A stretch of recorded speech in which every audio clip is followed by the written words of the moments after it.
Pemirsa, Kawan Info kembali hadir menyapa Anda. Bersama saya, Aulia Denga. Berbagai informasi yang akan kami hadirkan untuk Anda. Kita ikuti informasi yang pertama.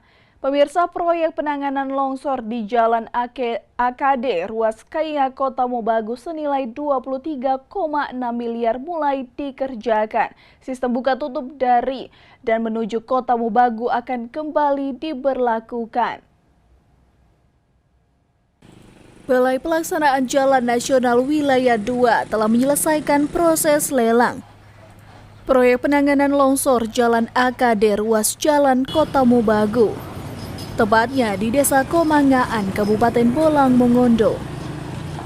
Proyek senilai 23,6 miliar yang bersumber dari APBN ini dikerjakan oleh PT Senggi Gilang sejak tanggal 28 Februari 2023. Penanggung jawab di ruas Kaya Kota itu ada di PPK 2.4 Provinsi Sulut. Memang kita ada pekerjaan penanganan longsor, Pak. Longsoran yang dulu terjadi di 2021 akhir. Jadi di tahun ini ada penanganan permanennya berupa galian dan nanti itu ada strukturnya. Jadi alhamdulillah sudah terkontrak itu di tanggal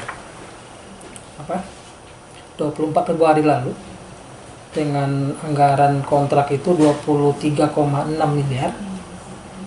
APBN, Pak? APBN, sumber dana dari APBN Balai Jalan. Kemudian yang kontraktor pelaksana itu PT Senggi Gilang. Demi keselamatan, dalam waktu dekat akan kembali diberlakukan sistem buka tutup ruas Kaya Kota Mobagu. Saat ini alat berat sudah disiagakan di lokasi pekerjaan. Tim Liputan Kawan TV melaporkan.